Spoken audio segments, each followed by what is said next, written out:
So basically voice నాకు ఎందుకో ఈ వాయిస్ గురించి చాలామంది అడుగుతున్నారు. వాయిస్ కల్చర్ సేమ్ ఉంటుంది, సేమ్ అట్లనే డెలివరీ ఉంటుంది, టీజర్లో విన్నప్పుడు మీ వాయిస్ సేమ్ అలానే ఉంటుంది అని చాలామంది అంటున్నారు. మొన్న ఇంటర్వ్యూలు చేసిన లైన్గా 2 రోజులు ఇంటర్వ్యూలు ఎంతమంది అడిగారు కదా.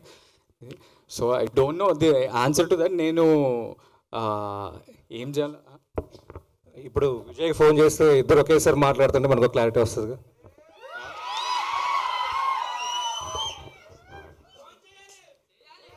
అంటే మీరు అడిగితే సరిపోద్ది కదా, నేను నీలా యాక్ట్ చేస్తున్నానా బ్రో అని చెప్పి అడిగేస్తే ఆయన చెప్తాడు కదా అవును లేదు అని ఆయన చెప్పేస్తే సరిపోదు.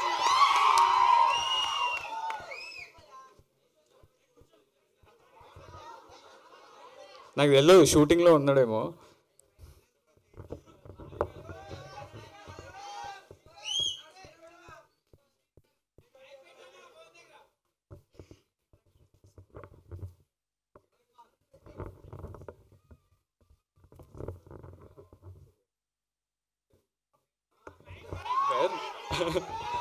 Put on mic. Basically, the question that I'm continuously getting asked from last 2-3 days and ఇప్పుడు కూడా అడుగుతున్నారు.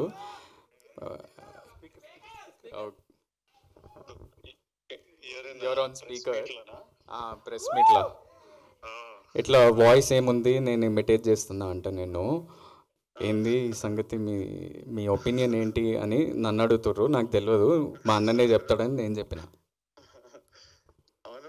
కొంచెం ఒకలాగానే ఉంటుంది. అది చిన్నప్పుడు రియలైజ్ అయినాం. మా మమ్మీ అని పిలవగానే మమ్మీ నేనా చిన్నోడా అని మమ్మీకే కన్ఫ్యూజన్ ఉన్నప్పుడు మాకు అది అర్థమైంది. ఆ తర్వాత దాన్ని చాలా రకాలుగా వాడినాం. ఫ్రెండ్స్ ని ప్రాంక్ చేయడానికి, గర్ల్ ఫ్రెండ్స్ ని ప్రాంక్ చేయడానికి. నేను వీడిని డబ్బింగ్ కూడా పంపిద్దామని చాలా ట్రై చేస్తా కదరా ఒక సినిమా. సో కాదు విజయ్ గారు, ఏంది మా అన్నతో ప్రెస్ మీటా ఏంది ఇప్పుడు? మా సినిమా ఇది. విజయ్ గారు ఏంటి క్వశ్చన్? విజయ్ గారు క్వశ్చన్ ఏంటంటే, మీరు గమ్ గమ్ గణేష్ ట్రైలర్ చూసారా? నేను ఇప్పుడే చూసి ఇప్పుడే మా టీమ్ కి మెసేజ్ పెట్టినా పోస్ట్ చేయమని. ఎలా అనిపించింది మీకు? ఎంజాయ్ చేసిన, చాలా చాలా ఫన్ అనిపించింది. ఆ కన్ఫ్యూజన్, కేయాస్, కామెడీ, తర్వాత ఆనంద్ యాజ్ అ పర్ఫార్మర్. అంటే ఐ ఫీల్ ప్రౌడ్. తమ్ముడు మంచిగా చేస్తుండు, వాడే మొత్తం చూసుకుంటుండు. So I feel very happy. Waiting. మీరు ప్రాంక్ చేసిన ఆ లవర్ ఎవరు? ఆమె రియాక్షన్ ఏంటి? ఆమె రియాక్షన్ అంటే మీరు చేశారా, ఆయన చేశాడా? ఆయన లవర్ని మీరు చేశారా, మీ లవర్ని ఆయన చేశాడా? నాకు లవర్ లేరండి. అంటే మీరు యు అండర్స్టాండ్ ద క్వశ్చన్? నాకు ఇన్పేర్లే క్లియర్ గా. మళ్ళీ చెప్పండి ఒకసారి. అంటే ఫ్రాంక్ ఎవరిని చేశారు, ఎవరిని చేశారు, వాళ్ళ రియాక్షన్ ఏంటి? అదే గర్ల్ ఫ్రెండ్ ఫ్రాంక్ చేశారన్నారు కదా, ఎవరు గర్ల్ ఫ్రెండ్, ఎవరు చేశారు, ఎవరు ప్రాంక్ చేశారు, వాళ్ళ రియాక్షన్ ఏంటి? ఆల్మోస్ట్ నా కాలేజ్ అప్పటి నుంచి ఎనీ టైం నేను రిలేషన్షిప్ లో ఉన్నప్పుడు ప్రతిసారి ఆనంద్ ఈ ప్రాంక్లు చేస్తుంటాడు. నా ఫోన్ తీసుకొని వాట్సాప్ లో వాయిస్ నోట్లు రాగానే వాయిస్, లేకపోతే ముందు వాయిస్ నోట్లు లేకపోతుండే కదా, ఫోన్ కాల్ వస్తే ఊరికేనే ఆనంద్ ఎత్తి మాట్లాడి అట్లా ఊరికే ప్రాంక్ చేసేటోళ్ళు. విజయ్ గారు లాస్ట్ బేబీ ప్రీమియర్ కి మీరు వచ్చారు. సో అది చాలా పెద్ద బ్లాక్ బస్టర్ అయింది. గమ్ గమ్ గణేష్కి ఏమైనా వచ్చే ఛాన్స్ ఉందంట? I would love to. కాకపోతే నేను వైజాగ్ లో షూటింగ్ లో ఉన్నా. ఏం షూటింగ్ అండి? ఇంకా చాలు, ఆడియన్స్ అడగమన్నారు. మీరు వాయిస్ గురించి అడిగి ఇన్ని క్వశ్చన్లు అడుగుతున్నారు. ఇస్ ఇట్ ఆల్ ప్రెస్ అడుగుతుందా ఈ క్వశ్చన్ లో, ఆర్ ద హోస్ట్ యాంకర్ అడుగుతున్నా? Anchor will ask different questions. I think ఇలాంటి క్వశ్చన్స్ అడుగుతారు. ప్రెస్ వన్ ఈజ్ ఆస్కింగ్ అన్న. 1 second. Thank you Vijay. They got clarity I think. Yeah 1 second, you only tell. అందరికి big big hugs, lots of love. Thank you all. Thank you Vijay. I'll call you in some time. Anand garu, Yeah. It's this side. Gam Gam Ganesha టైటిల్లోనే చాలా positive vibes కనిపిస్తున్నాయి. So trailer కూడా చాలా హిలరీస్గా ఉంది. So మీరు past movie మీకు baby అనేది చాలా కల్ట్ బ్లాక్ బస్టర్ కొట్టారు మొత్తం ఇండస్ట్రీలోనే. సో అది చాలా ఎమోషనల్ మూవీ అది. సో దాంతో కంపేర్ చేసుకుంటే డిఫరెంట్గా కామెడీ ట్రై చేశారు ఈసారి. సో దాని మీద ఇది ఎలా కంపేర్ చేసుకుంటే ఆడియన్స్ ఖచ్చితంగా దాన్ని చూస్తారు కదా, బేబీతో కంపేర్ చేస్తారు నెక్స్ట్ ఏ వచ్చినా సరే మూవీతో. అంటే ఆడియన్స్ అలా చూస్తారా నాకు తెలియదు. అంటే ప్రతి సినిమా అంటే బేబీ ఇంపాక్ట్ చాలా ఎక్కువ ఉంది నాకు తెలుసు. ఎందుకంటే మొన్న చిత్తూరుకి వెళ్ళినప్పుడు కూడా చాలామంది బేబీ గురించి చాలా ఫ్రెష్ ఉంది వాళ్ళ మైండ్స్లో.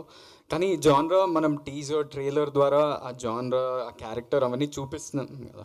అండ్ ఫస్ట్ 10 minutesలోనే మీకు అర్థమైపోతుంది ఎలాంటి సినిమా చూడబోతున్నారు అనేది. So I think they will watch it for this film. ఈ సినిమా కామెడీ కోసం, ఈ సినిమా ట్విస్ట్ అండ్ టర్న్ల కోసం. ఒక 10 minutes తర్వాత ఆ బేబీ ఇమేజ్, ఎందుకంటే నా లుక్ కూడా చాలా డిఫరెంట్ అబ్బా. సో అది మర్చిపోతారని నేను అనుకుంటాను. ఓకే, యాజ్ అన్ యాక్టర్గా ఒక యాక్టర్ అనే వాళ్ళు యాక్షన్ చేయడం ఈజీ, కానీ కామెడీ చేయడం అనేది టఫ్గా ఉంటుంది. సో ఈ మూవీలో మీరు కామెడీ ట్రై చేస్తారు కదా, సో ఎలా బ్యాలెన్స్ చేస్తారు యాక్షన్ ప్లస్ కామెడీని? నాది చాలా సటిల్ కామెడీ ఉంటుంది దీంట్లో. అది క్రాక్ చేయడానికి కొంచెం కష్టమైంది. నేను ఉదయ్తో మన ఇమాన్యుయల్తో చాలా వర్క్ చేసిన, ఆల్రెడీ చెప్పినా కదా. అండ్ ఈ సినిమాలో కామెడీ నేను ఒక్కడనే చేయట్లేదు, చాలామంది ఈవెన్ మన నయన్ చేస్తున్న ఒక చిన్న బిహేవియర్లో కూడా కామెడీ ఉంటుంది. ప్రతి ఒక్క క్యారెక్టర్ ద్వారా ఒక కామిక్ వేలో కన్వే చేయబోతున్నాం అనేది ట్రైలర్లో అర్థమవుతుంది. So I think that comedy will come across and you all love the film. Anand గారు బేబీలో ఒక కల్ట్ డైలాగ్ అనేది క్రియేట్ చేశారు, అది నా పిల్ల అని చెప్పేసి. ఇందులో కూడా ఏమైనా ఎక్స్పెక్ట్ చేయొచ్చా? అండ్ ఆ డైలాగ్ ఒకసారి చెప్తే బాగుంటుంది.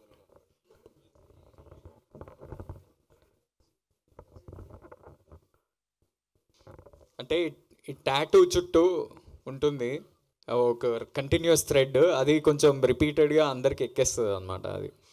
సో ఎప్పుడు కావాలన్నా నేను ఈ టాటూ వాడేస్తుంటాను అనమాట నా ఫేవర్లో. సో అలాంటి కామెడీ ఉంటుంది ఈ సినిమాలో, నాట్ పర్టికులర్లీ డైలాగ్. యా, ఇప్పుడు మీ ఫ్యాన్స్ ముందు ఒకసారి ఆ డైలాగ్ చెప్తారు. ఏది? అది నా పిల్లరా. ఓహో, నా పిల్ల ఎక్కడ ఉంది? మీ పక్క ఎక్కడన్నా? యా, అనురాగ్ హియర్ చెప్పండి అన్న. సరే, ప్రతి ఒక్క ఈవెంట్లో చెప్తున్నారా ఇదే? అది నా పిల్లరా అని ఏడవాలి దానికి, అప్పుడే ఎఫెక్టివ్ ఉంటుంది. సో సిక్స్ ప్యాక్స్ చేశారు కదా, 6 packs చేయడానికి ఎన్ని రోజులు పట్టింది? విజయ్ సహాయం అయినా తీసుకున్నారా? సారీ, విజయ్ ఏమైనా హెల్ప్ తీసుకున్నారా? 6 packs చేయడానికి ఎన్ని రోజులు పట్టింది? నాకు ఆల్మోస్ట్ 1 year ప్లస్ టైం తీసుకున్నా. అంటే 6 pack అనేది ఊరికనే రాదు. ఎవ్రీడే డిసిప్లిన్ తోటి వర్కౌట్ చేస్తూ డయట్ అవన్నీ ఫాలో అయ్యి, అండ్ 1 year మనం కంటిన్యూస్గా వర్కౌట్ చేస్తుంటే లాస్ట్ 45 days ఉంటుంది కదా, అది చాలా ఇంటెన్స్ ఉంటుంది. లాస్ట్ 48 hours అయితే ఇంకా ఇంటెన్స్. ఏంటంటే వాటర్ తాగొద్దు, ఎందుకంటే ఉట్టి మన బాడీలో ఒక వాటర్ కంటెంట్ తోటి కొంచెం ఫ్యాట్ లాగా అనిపిస్తుంది అనమాట. సో ఆల్మోస్ట్ 48 hours నేను ఓన్లీ 300 ml వాటర్ తాగుతూ సిప్ చేస్తూ నాకు నరకం అనిపించింది అనమాట. నేను భయపడుతుండే, ఎందుకంటే వాటర్ హైడ్రేషన్ లేకపోతే మన కొన్నిసార్లు హార్ట్ అటాక్స్ అట్లాంటివి అవుతుంటాయి కదా. నేను ఇమ్మీడియట్లీ విజయ్ దగ్గరికి పోయి ఏంటి నువ్వు ఎట్లా మేనేజ్ చేసినావు, so I was taking his help and everything. He was very helpful. ఆయన నవ్వుతుండే నన్ను చూసి, నా బాధను చూసి, ఎందుకురా అంత టెన్షన్ పడుతున్నావు అది ఇది అని చెప్తాడు. కానీ he help me a lot definitely. All the best. Yeah, thank you.